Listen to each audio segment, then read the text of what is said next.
Nah, pada episode kali ini kita khusus mengulik salah satu kebijakan, yaitu Permenpan RB nomor 90 tahun 2021. Banyak sekali aspirasi ya Mbak ya untuk perbaikan kebijakan ini. Zona integritas ini adalah salah satu hal yang sangat ditunggu-tunggu bagi unit kerja ini. Apa sih yang harus diperhatikan oleh TPI dalam pelaksanaan evaluasi internal zona integritas? Kebijakan ini adalah untuk menguatkan peran TPI. Karena kita melihat TPI itu dia dalam setiap aspek atau tahapan evaluasi maupun pembangunan selalu muncul.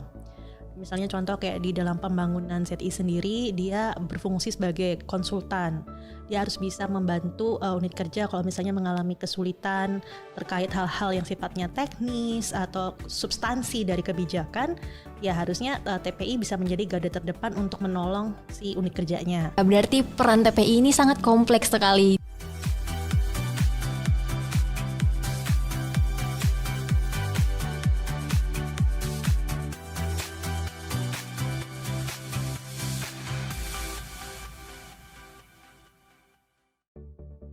Halo Sobat Reform, selamat datang di Podcast Disko, diskusi dan komunikasi online bersama RB Kunwas. Hari ini kita masuk ke episode 2, yang mana sebelumnya kita sudah membahas tentang 3 Permenpan baru yang dikeluarkan oleh Kementerian Pan-RB. Nah, pada episode 2 kali ini, kita akan membahas lebih dalam lagi tentang Permenpan nomor 90 tahun 2021 tentang pembangunan dan evaluasi zona integritas menuju wilayah bebas dari korupsi dan wilayah birokrasi bersih melayani. Untuk itu, hari ini kita sudah kedatangan tamu istimewa, salah satu tim perumus kebijakan di Deputi Reformasi Birokrasi, Akuntabilitas Aparatur dan Pengawasan. Beliau adalah seorang analis kebijakan muda. Marilah kita sambut Mbak Anesia Ripka. Halo, selamat siang Mbak Ripka. Selamat siang Mbak Dila, senang bisa di sini. Iya. Mungkin kita di sini akan lebih mengupas tuntas nih Mbak tentang Permenpan 90 tahun 2021. Karena Sobat Reform di rumah sana sudah sangat penasaran tentang apa sih sebenarnya isi dari Permenpan terbaru ini. Mungkin sebelum kita kupas tuntas nih Mbak Ripka boleh menyapa rekan-rekan Sobat Reform di luar sana. Selamat siang semua Sobat Reform. Terima kasih sudah bergabung di podcast kita Disko, Diskusi dan Komunikasi Online bersama RB Kunwas. Kita harapannya dari diskusi ini bisa memberikan banyak manfaat ya Mbak ya untuk sosialisasi reformasi birokrasi, akuntabilitas aparatur dan juga pengawasan yang mungkin hari ini kita fokusnya untuk di pembangunan dan juga evaluasi ZI. Ya, baik, terima kasih Mbak Ripka.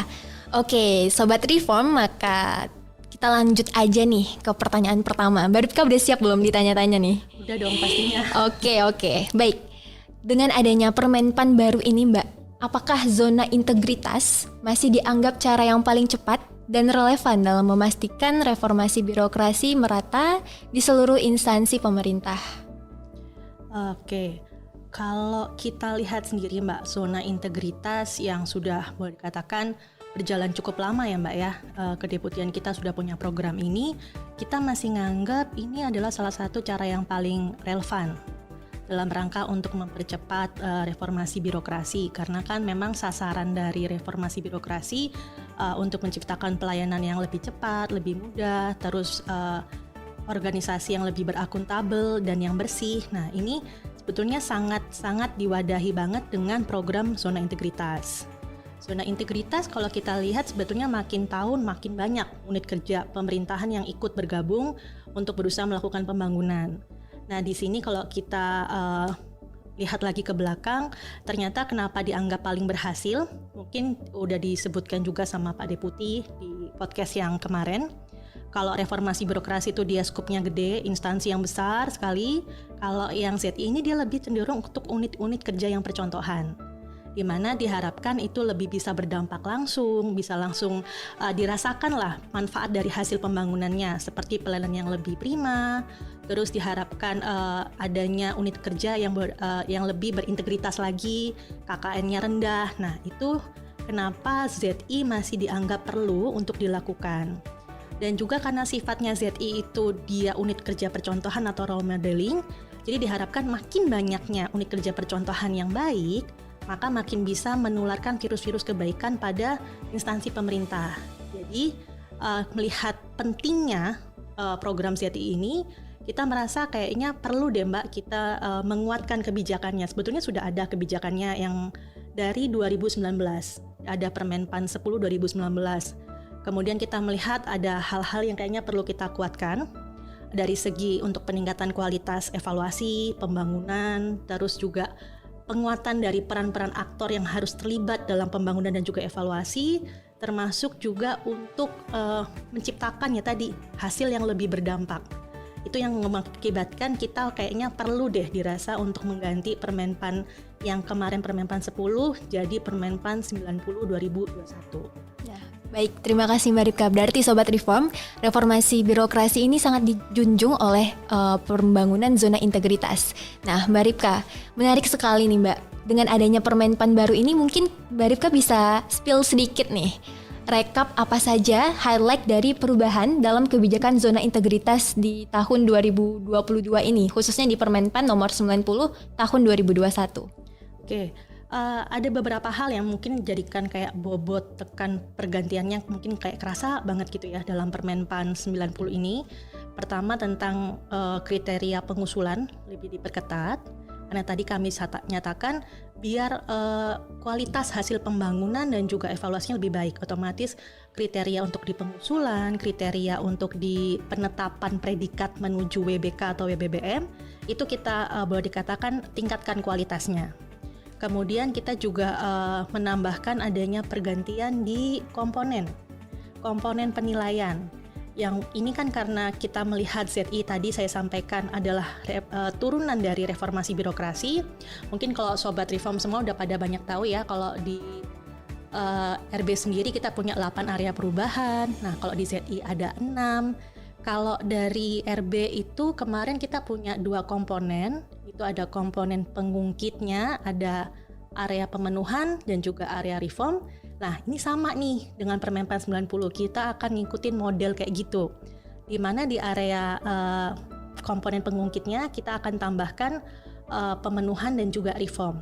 Reform ini sebetulnya kita buat, jadi banyak yang beranggapan bahwa di pemenuhan itu sifatnya sangat administratif, jadi kayak bukti dukung dan dokumen, jadi belum menyentuh ke upaya-upaya strategis perbaikan dari 6 area. Nah makanya kita ingin lebih meningkatkan kualitasnya untuk bisa memotret bagaimana hasil pembangunan ZI, kita tambahkan ini subkomponen reformnya. Di Permenpan sendiri, Permenpan 90, selain daripada komponen pengungkit yang tadi diganti, ada juga di komponen hasil Mbak. Jadi di komponen hasil itu kita tambahkan terkait dengan capaian kinerjanya. Jadi unit kerja itu kita harapkan juga bisa menampilkan sejauh mana sih keberhasilan pencapaian kinerja.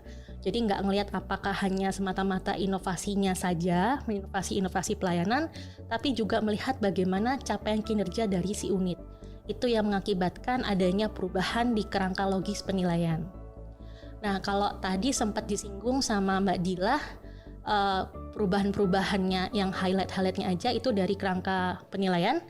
Kita juga ada Mbak dari segi penguatan kriteria pengusulan sebetulnya. Agak ada perubahan ya Mbak ya kalau kita lihat dari Permenpan 10. Kalau di Permenpan 10 kan dia hanya ada di predikat yang mau ke WBK, itu kan dulu dia boleh aja WDP. Kalau sekarang semuanya tuh harus WTP Mbak, baik yang mau ke WBK maupun yang ke WBBM. Jadi lebih ditingkatkan lagi gitu kriterianya. Kemudian adanya penambahan predikat RB. Predikat RB kalau dulu itu kita nggak pernah jadikan syarat untuk diusulkan. Kalau sekarang udah dijadikan syarat bagi di instansi pemerintahnya. Jadi kalau instansinya pemerintahnya lagi pingin ngajuin ke WBK, dia harus ada syarat tertentunya. Jadi kalau CC itu untuk Pemdanya, B itu untuk KL-nya. Sedangkan kalau dia mau ngusulin untuk WBBM, nah ini yang BBM memang dia agak lebih berat Mbak, karena dia tingkatannya lebih baik lagi seharusnya. Jadi untuk di instansi pemerintahan daerah itu dia harus B, predikat RB-nya, sedangkan kalau di KL harus minimal BB. Nah ini juga ada tambahan sebetulnya Mbak di instansi pemerintah. Ini syarat yang juga nggak ada di tahun yang kemarin, yaitu terkait maturitas SPIP. Kita ingin melihat bagaimana pengawasan internalnya dari si instansi. Itu sekarang ini ada standarnya minimal harus di level 3. Itu untuk di tingkat instansi pemerintah. Ini dia sebetulnya ada juga syarat untuk di unit kerja. Kalau di unit kerja itu kita ada di periode pembangunan Mbak, kita tambahkan lagi syaratnya.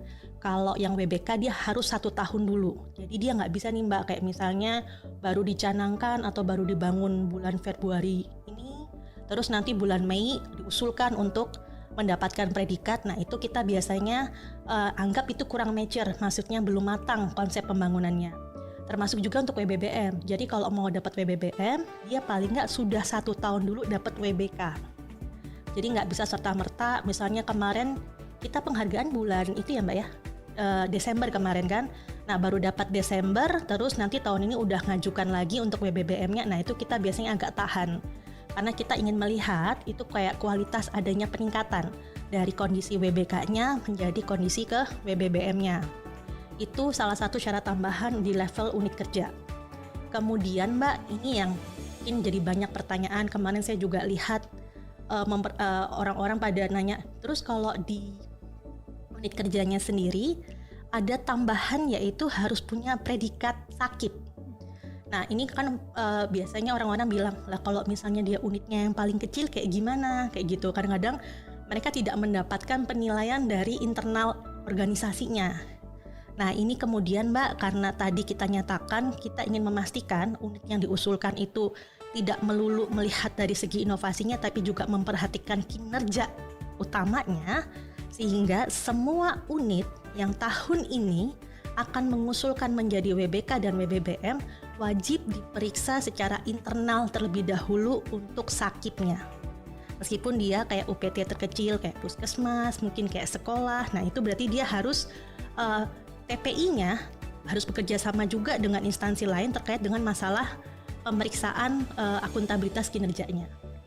Itu kalau di pengusulan ya Mbak ya, karena tadi saya bilang ada 3 aspek, kerangka logisnya, pengusulan, dan juga di penetapan. Kalau di penetapan sebetulnya nggak banyak yang berubah dari segi bobot, itu cuma ada bobot yang di komponen pemerintahan yang bersih dan akuntabel. Jadi karena ada tambahan subkomponen baru kan tadi saya sampaikan ada tentang capaian kinerja. Nah otomatis kayak formulasinya akan sedikit bergeser. Jadi ada tambahan nilai subkomponen kinerja yang lebih baik. Ada minimalnya 2,5. Jadi untuk WBK dan untuk WBBM-nya 3,75. Mungkin itu sih Mbak kayak highlight perubahan yang mungkin harus menjadi perhatian nih untuk semua sobat reform yang tahun ini sedang berupaya untuk melakukan pembangunan, pengusulan, dan juga penilaian WBK dan WBBM. Oh baik, terima kasih Mbak Ripka. Berarti Sobat Reform ada 3 highlight perubahan pada Permenpan terbaru tentang pengusulan zona integritas, di mana yang pertama kita bicara tentang perubahan pada kerangka logis, di mana adanya komponen reform dan juga komponen hasil capaian kinerja. Selanjutnya ada juga perubahan pada pengusulan zona integritas, di mana ada beberapa tambahan syarat dalam pengusulan zona integritas, dan yang terakhir adalah dalam hal penetapan predikat WBK dan WBBM. Nah, Sobat Reform di rumah sana pasti sudah sangat penasaran, mulai kapan sih Mbak kita dapat menggunakan kebijakan ini? Kebijakan ini sebetulnya udah rilis dari 2021. Prosesnya kita kemarin selama 2021 menampung banyak sekali aspirasi ya Mbak ya untuk perbaikan kebijakan ini. Kemarin rilisnya 2021 menjelang akhir tahun, dan kita sudah putuskan bersama dikoordinasikan untuk bisa efektif dipakai di tahun 2022 ini. Sehingga rekan-rekan Sobat Reform yang lain kalau misalnya tahun ini sudah mulai mau mengajukan WBK WBBM, pembangunannya, evaluasi internalnya sudah mengikuti seluruh aturan yang ada dalam Permenpan 90 2021 ini. Oh baik, terima kasih Mbak Ripka. Berarti Sobat Reform mulai tahun 2022 ini kebijakan tentang pengusulan zona integritas sudah mulai dijalankan. Jadi bagi Sobat Reform di luar sana yang ingin mengusulkan unit kerjanya bisa mengulik kembali apa saja syarat-syarat yang harus kita penuhi dalam pengusulan zona integritas. Nah selanjutnya Mbak Ripka, pada komponen penilaian zona integritas ada tambahan komponen yaitu komponen reform. Nah mungkin bisa dijelaskan lebih dalam lagi seperti apa gambaran komponen reform tersebut? Di komponen reform sebetulnya sama aja ya Mbak ya, kayak konsepnya kayak di RB, di mana dia akan lebih cenderung meningkatkan kualitasnya dari upaya strategis yang telah dilakukan. Jadi kalau kita lihat di komponen pemenuhan, itu dia benar-benar kayak bukti-bukti yang sifatnya administratif, dokumentatif. Nah itu kan kita melihat itu kurang bisa sih menangkap hasil-hasil yang telah dilakukan perbaikan di kondisi tiap area. Kita punya 6 area, nah kita ingin tahu tuh sebetulnya sudah sejauh mana kondisi yang telah berhasil diwujudkan dari setiap 6 area itu. Makanya kita tambahkan 6 area reform, dan 6 area reform ini sebetulnya dia kayak mempertegas lagi strategi yang telah dilakukan oleh setiap unit kerja dalam melakukan pembangunan. Jadi dia lebih menanyakan terkait dengan hasilnya. Contohnya kalau di pemenuhan sendiri biasanya kan ditanyakan apakah sudah punya agen perubahan atau sudah punya SK tim kerja. Nah, kalau di area reform dia lebih kayak menanyakan sudah sejauh mana misalnya perubahan yang telah dibawa oleh agen perubahan. Terus bagaimana penerapan dari budaya kerjanya atau rencana kerja yang dilakukan oleh tim ZI. Jadi lebih cenderung mekanismenya dia kayak upaya-upaya yang lebih strategis. Nah, kita cek hasilnya di area reform itu, Mbak. Baik, Mbak Ripka, berarti kita di sini ingin melihat kembali implementasi dari pembangunan zona integritas yang ada pada unit kerja. Nah, sedikit mengulik tentang LKEZI ini, Mbak. Mungkin bisa dipertegas lagi, Mbak, di area tata laksana dan juga SDM, karena kita sudah sempat bertanya kepada Sobat Reform apa saja pertanyaan-pertanyaan terkait Permenpan terbaru ini, dan banyak yang bertanya tentang area tersebut. Mungkin bisa dijelaskan lagi di area tersebut seperti apa, Mbak? Oh iya Mbak, jadi kayaknya kita perlu sedikit mengklarifikasi. Kayaknya kemarin kita juga sempat notice ada beberapa pertanyaan, terutama di area pengungkit ya Mbak ya. Yang tata laks ini maksudnya yang area pengungkit kan ya Mbak ya? Iya. Jadi ada penjelasan yang kalau kita lihat mungkin agak kurang sinkron antara pertanyaan sama penjelasannya. Ya itu sebetulnya sudah kita perbaiki Mbak, karena itu kemarin masuk terlanjur kecetak versi PDF-nya ya untuk yang di Excel. Jadi nanti versi yang sudah kita perbaikinya, yang dalam versi Excel resminya akan kita sebarluaskan. Jadi nanti juga bisa jadi bahan buat para TPI ini untuk melakukan penilaian internal. Jadi nanti kita akan keluarkan LKE-nya yang versi Excel-nya dengan penjelasan yang sudah diperbaiki dari ke yang di versi yang lamanya. Mungkin kayak gitu sih Mbak. Oh baik, berarti Sobat Reform jangan khawatir karena nanti kita akan membagikan versi LKE Excel kepada Sobat Reform semuanya. Nah selanjutnya Mbak Ripka, terkait Permenpan yang terbaru ini kita ada tambahan tentang penilaian internal zona integritas. Nah mungkin itu bisa dijelaskan lebih detail lagi sebenarnya seperti apa penilaian internal yang akan dilakukan oleh tim penilai internal atau TPI ini, mungkin bisa dijelaskan. Oke, itu untuk penilaian internal yang TPI ya maksudnya ya. Jadi gini Mbak, di Permenpan 90 memang akan ada sedikit penambahan alur untuk di penilaian internal. Kita ada yang namanya penilaian pendahuluan. Jadi itu sebetulnya konsepnya itu biar ada penilaian yang sifatnya berjenjang dari unit kerja satuan pimpinan tinggi media ke unit kerja yang ada di bawahnya. Jadi contohnya misalnya ada kayak semacam unit kerja yang paling kecil kita ambil di Kemenkumham, misalnya lapasnya itu ngajukan minimal yang kayak kanwilnya juga melakukan pengecekan. Kan biasanya teman-teman Kumham dia punya kantor wilayah di masing-masing provinsi. Nah, kita ingin melakukan penjenjangan penilaian itu sebelum nanti dikasih ke TPI dalam rangka untuk memastikan level pimpinan madianya ini juga memperhatikan loh pembangunan unit-unit yang kecil-kecil yang di bawahnya. Jadi kalau untuk yang di KL memang agak sedikit ditambahkan unsur penilaiannya, ada yang namanya penilaian pendahuluan, penilaian berjenjang dari yang madya ke unit kecil yang di bawahnya.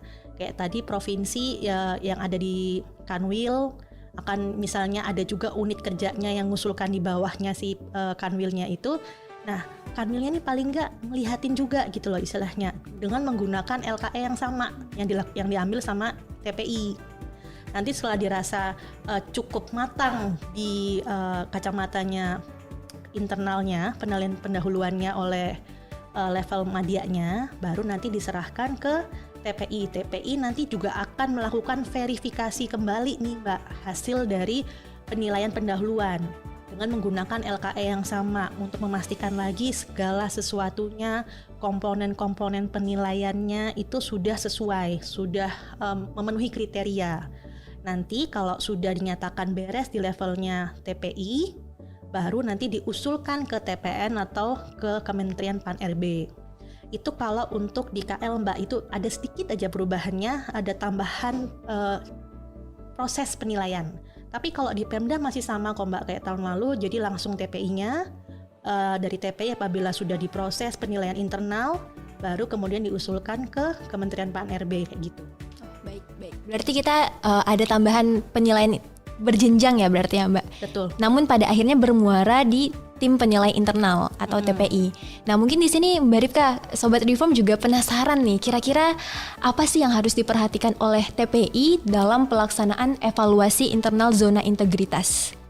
Oke Mbak, kami sih melihat TPI itu memiliki peran yang sangat penting, makanya juga salah satu latar belakang kami mengganti kebijakan ini adalah untuk menguatkan peran TPI. Karena kita melihat TPI itu dia dalam setiap aspek atau tahapan evaluasi maupun pembangunan selalu muncul. Misalnya contoh kayak di dalam pembangunan ZI sendiri, dia berfungsi sebagai konsultan. Dia harus bisa membantu unit kerja kalau misalnya mengalami kesulitan terkait hal-hal yang sifatnya teknis atau substansi dari kebijakan, ya harusnya TPI bisa menjadi garda terdepan untuk menolong si unit kerjanya. Termasuk juga sebagai media fasilitator tadi kalau misalnya ditemukan hal-hal yang susah atau sulit di lapangan. Nah, TPN itu sebagai penghubungnya seharusnya untuk mencarikan solusi terkait dengan kesulitan-kesulitan yang dihadapi oleh unit kerja dalam pembangunan zona integritas. Kemudian dalam evaluasi pembangunan ZI, jelas sekali TPI dia harus melakukan evaluasi internal. Kemudian dia harus bisa menghasilkan laporannya, dan laporannya itu tidak hanya laporan yang ditujukan kepada nanti TPN untuk diusulkan, tapi juga kepada pimpinan dari instansi. Jadi pimpinan instansi juga harus mengetahui nih Mbak, apa saja sih hasil-hasil pembangunan zona integritas pada seluruh unit yang sedang mengusulkan ZI. Kemudian kita harap juga TPI itu melakukan pemantauan berkala. Karena apa? Kita ingin memastikan bahwa adanya pendampingan yang dari TPI ini agar kualitas yang telah mendapatkan predikat menuju WBK dan menuju WBBM tadi tetap terjaga. Paling nggak mereka harus melakukan evaluasi internal setiap 2 tahun sekali pasca unit kerjanya mendapatkan predikat. Kemudian melakukan survei juga Mbak secara berkala, secara internal. Kemudian memberikan klarifikasi kalau misalnya juga ada aduan maladministrasi terkait si unit kerja itu, termasuk juga melaporkan apabila adanya temuan-temuan ke pimpinan instansi maupun ke Kementerian Pan-RB. Itu aja sih Mbak terkait dengan peran TPI dan kenapa dia juga harus muncul di setiap tahapan-tahapan. Nah, untuk di evaluasi internal nih, karena kita lihat sendiri kriterianya juga makin lama makin bukan sulit ya Mbak ya, lebih menantang kalau saya bilangnya, lebih challenging untuk di Permenpan 90. Jadi pastikan TPI itu dia aware sama kriteria-kriterianya, dari kriteria dasar kepatuhan TLHP, kepatuhan terkait dengan pelaporan harta kekayaan LHKPN maupun LHKSN, pastikan sudah clear. Karena kadang-kadang ketika sudah diajukan ke TPN ternyata banyak unit kerja yang terganjal karena syarat-syarat tersebut tidak terpenuhi. Nah, daripada nanti dia sudah diusulkan ternyata gugur karena syarat-syarat pengusulannya tidak terpenuhi, kan mendingan sudah difilter dulu sama TPI. Jadi pastikan dia juga udah memperhatikan masalah kepatuhan. Terus dia memastikan juga nih Mbak terkait dengan masalah komitmen tidak hanya pimpinan si unit kerja tapi seluruh anggota dari unit kerja. Karena sedang kita perhatikan Mbak, banyak sekali ketika sudah dimajukan ke TPN pada saat penilaian loh Mbak, itu ternyata antusiasme dari si unit kerjanya tuh nggak nampak, malah yang lebih semangat TPI-nya gitu.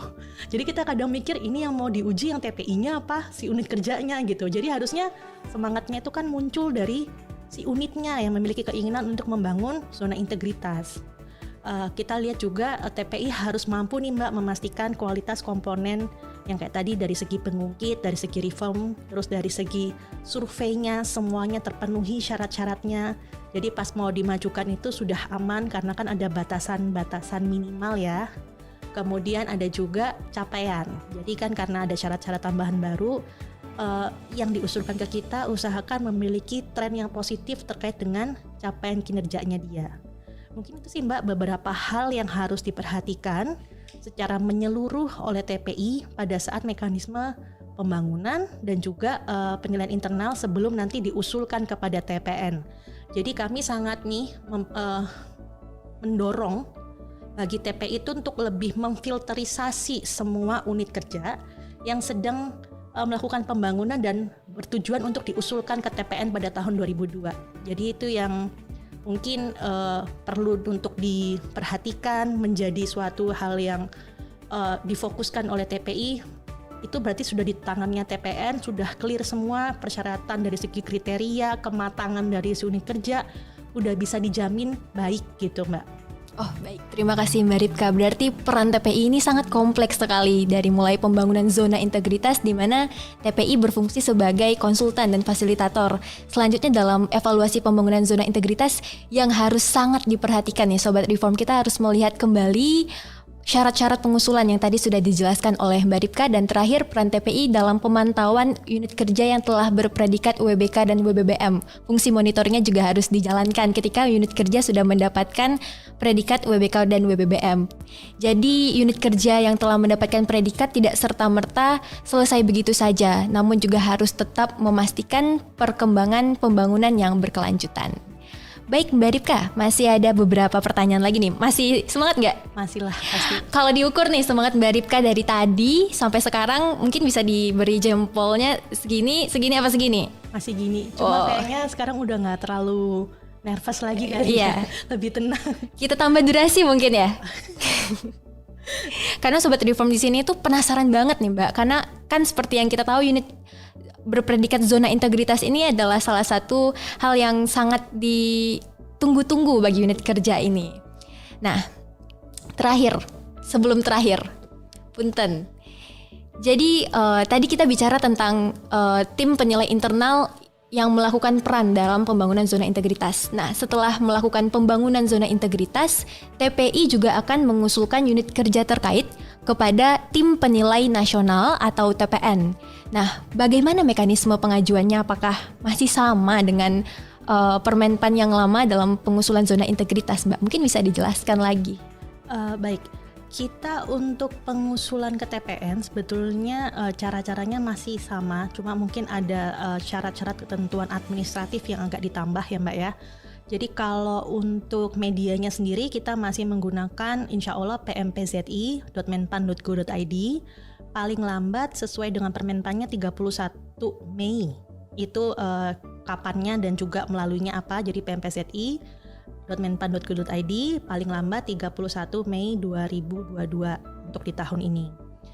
Nanti kalau misalnya ada perubahan pun itu juga akan kami berikan surat edaran resmi, sehingga nanti rekan-rekan semua yang sedang melakukan pengusulan juga nanti akan terinformasikan jauh-jauh hari. Nah, untuk di administrasi yang tadi saya sampaikan di awal ada sedikit tambahan. Satu yang masih sama itu terkait surat pengajuan evaluasi dari pimpinan instansinya. Jadi dari pimpinan organisasinya. Jadi misalnya dari pimpinan kementeriannya atau dari pemerintah daerahnya. Dan juga ada tambahan satu lagi nih Mbak, ini terkait dengan surat pernyataan tanggung jawab mutlak dari kepala unit kerja atau satker yang disertai dengan materai. Fungsinya sih ini kan karena banyak sekali data-data yang disampaikan kepada Kementerian Pan-RB yang sifatnya juga di awal tuh kan kayak pernyataan ya, jadi kayak tingkat kepatuhannya sudah TLHP-nya udah 100%, LHKSN-nya udah 100%. Nah itu kan kami perlu ada kayak semacam jaminan bahwa yang disampaikan itu real. Jadi tidak ada kayak mungkin manipulasi atas bukti-bukti yang diberikan, sehingga kami tambahkan juga adanya surat pernyataan tanggung jawab mutlak ini tadi.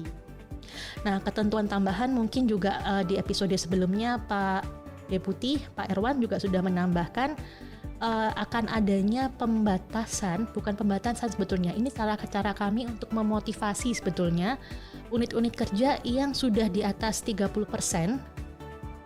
organisasi yang sudah di atas 30% unit kerjanya mendapatkan predikat WBK, WBBM untuk secara mandiri gitu Mbak, memberikan penghargaan internalnya. Jadi mereka tidak perlu lagi mengusulkan ke Kementerian Pan-RB gitu. Jadi mereka cukup di internalnya mereka sendiri, mereka bisa melakukan replikasi, pembangunan internal maupun penghargaan internalnya, karena dirasa 30% dari seluruh misalnya jumlah populasi unit kerjanya sudah pernah mendapatkan WBK maupun predikat menuju WBBM. Ya kami anggap itu sudah cukup mature lah untuk mereka dilepas secara mandiri mengembangkan sendiri pembangunan dan juga mungkin metode-metode untuk evaluasinya. Tentunya pasti harus kayak berdasarkan peraturan-peraturan yang mendasari kayak gitu-gitu. Tapi nanti untuk lebih jelasnya Mbak, kita akan keluarkan pengaturannya secara teknis, ada surat edaran. Kita harap ini setelah episode ini ditunggu aja semua Sobat Reform, ada nanti surat ketentuan tambahan terkait pengaturan seperti apa sih instansi pemerintah yang misalnya sudah lebih dari 30% yang tidak perlu lagi mengajukan, itu nanti akan diatur.